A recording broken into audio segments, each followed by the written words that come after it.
It's been almost 15 years since this set came out. How does it still look so good today? Let's find out.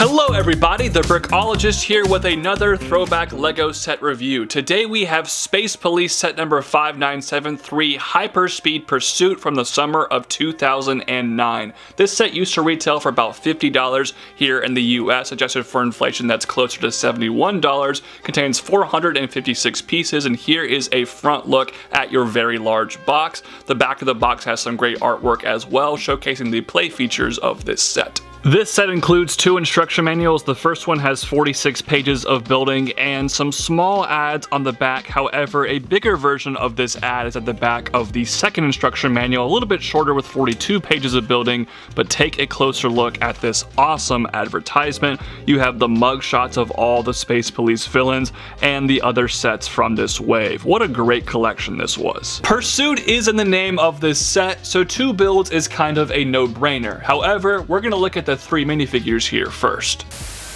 New from LEGO Space Police, the Intergalactic Bank has been robbed. Our first minifigure here is the lone Space Police officer included with this set, and as much as I love this theme, I've always found the officers to be rather plain. Like, their details are perfectly fine, however their helmets are really boring. I think they could have done something more with that. Luckily they did change that with the waves that came out in 2010. The face print's fine, the back print works, double-sided face is fun, but overall just kind of a boring figure. Not so boring are the Skull Twins. Of course, you get 2 of them with this set, and I think these figures are freaking awesome. The torso and leg prints are so cool. The little chain link, the belt buckle, the Octane logo, that is classic LEGO. All of that is great, but obviously the highlight here is that weird looking specialized mold for their helmet. That is very cool. However, the face print underneath the helmet is something out of my nightmares. What on earth am I looking at here? Those teeth, all the eyes, I don't like it at all. And the creepy part is there are 3 eyes on the double-sided face and a good back print as well. So overall, big win with these figures. Chase down the space crook and stop him in his tracks. Transitioning to the builds, this here is the Alien Skull Interceptor, which is essentially kind of a tricked out lowrider muscle car, but a spaceship, and I think it looks pretty dope. There is a red stripe that goes all the way down this vehicle, which is pretty metal. I love the look of that. Now, there are also a ton of stickers in this set, including some on these small bionicle wing parts, which were really difficult to put on. Additionally, the stickers are clear backed, which I absolutely hate. Probably my least favorite thing about this set. Other than that though, the details here are fantastic. I love the shaping, I love the part usage, I love the engine right here. That looks great. You also have these heavy duty cannons, but I'm going to save that play feature for later because it interacts with the other vehicle. Down the side of the Interceptor here is actually fairly well detailed and shaped up. I really like what LEGO was able to accomplish here. The same can be said about the back. All the shaping here is great. The engines look awesome with these giant flame pieces coming out of them. I think that is fantastic.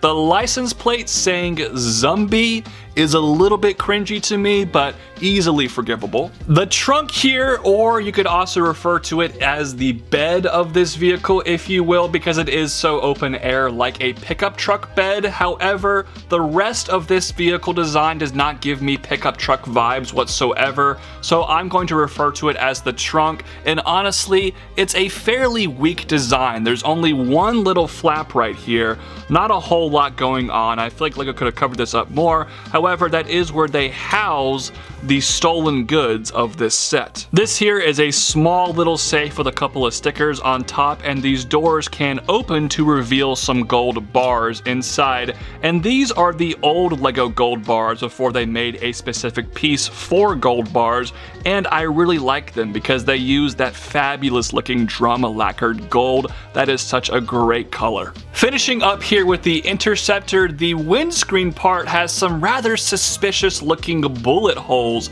as a sticker, rather violent for LEGO if you ask me. You also have the Skull Twin logo on top, which I think looks very cool. However, the interior literally just has a steering wheel and a spot for one figure.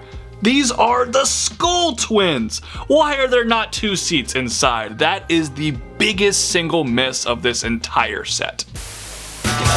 Build your Space Police cruiser. Blast off at hyperspeed. Now let's transition and look at the bigger and better build of this set, what they refer to as the Space Police VX Falcon. A pretty awesome name if you ask me for an absolutely awesome build. One of my all-time favorite play scale designs from LEGO ever. Let's look at the fabulous details of this design. Up front here looks very slick if you ask me. I love these giant Technic parts. Those really add to the design. The stickers look good. The tubes running through here is a great touch, and even the blasters with the green tips, man, it all just comes together so well. Because this is a police car of sorts, you have some sirens on top of this really striking blue cockpit part. I love that color choice. Now the interior of the cockpit has a control handle made from a minifig head and a skeleton leg. Very interesting part usage there. Now you can very comfortably fit your Space Police officer inside. However, there is so much room in there. I feel like LEGO could have decked out the interior of this cockpit a little bit more, maybe added another seat for another Space Police figure, but oh well, I digress about that. It is snug and it works out pretty nicely. What doesn't work out as nice is actually removing this cockpit piece. LEGO attached it on with too many studs, and if your fingernails are kind of blunt, it's going to be hard to take this off. I recommend trying to go at this angle, but sometimes it tends to break apart like that, so definitely not the best design on this set. Luckily, that's by far the biggest issue with this thing because the rest of the build is pretty much perfect. The shaping here looks great. This section of the wing, I love this piece. I love the antenna here kind of as blasters. Those look good, but these engines, oh my goodness gracious, LEGO. You have outdone yourself here. These engines are so much more detailed than they had to be, but they look magnificent. This design kind of surrounding it, mwah, it is perfect. I love it so much. Finally, you have the holding cell for your crooks. It's a pretty easy build to remove. I will say the vehicle looks rather bare without it, but that's not a huge deal. This design here is pretty simple. You basically can take this part off right here and then put one of your twins inside there and then close it up. Now there is a breakout function, which is why I saved the missile launchers from the other vehicle for now. I bet you guys can see where this is going, but take your Interceptor, angle the giant spring-loaded launcher at this rather auspicious target, and basically what's supposed to happen if you hit it correctly, it will break them out. However, sometimes it doesn't work on the first try. You can see there, second time was the charm. Pretty fun interactive play feature with these two vehicles. In space, crime doesn't pay. Freeze, mister! Bringing everything together for the final verdict of this review. When I review these throwback sets, I usually grade them on a curve, knowing that LEGO has improved their design prowess a lot throughout the years. However, if this exact same design came out in 2023 or now moving into 2024, I wouldn't bat an eye. It looks that good and has aged masterfully. LEGO designed the heck out of this set. It is fantastic. I pointed out some small flaws here and there, but at the end of the day, they both look good and they're extremely playable, which is pretty much all you want from a LEGO play scale set. So that is absolutely great. I think LEGO nailed it with both of these designs. Really, the most suspicious part about this entire set is the price. $50 for 456 parts seems pretty solid by modern standards. However, when you look at it from the lens from 2009, especially with the inflation adjusted price of around $71. Yeah, the price isn't particularly good. Also, the aftermarket value isn't great either. You're going to have to pay about $110 or more for this set sealed, so double the original retail, or about $70 used, but I would not recommend getting this set used because of how many stickers it includes. So overall, not the best value in the world, but you get so much more out of the design and the builds here. Is this set perfect? No. But I unabashedly love it, and I think it makes for such a fun pursuit set, one of my favorite LEGO Space Police sets and space sets of all time. It is that good in my opinion, which is why it's going to get a glowing rating of 9 out of 10 from me.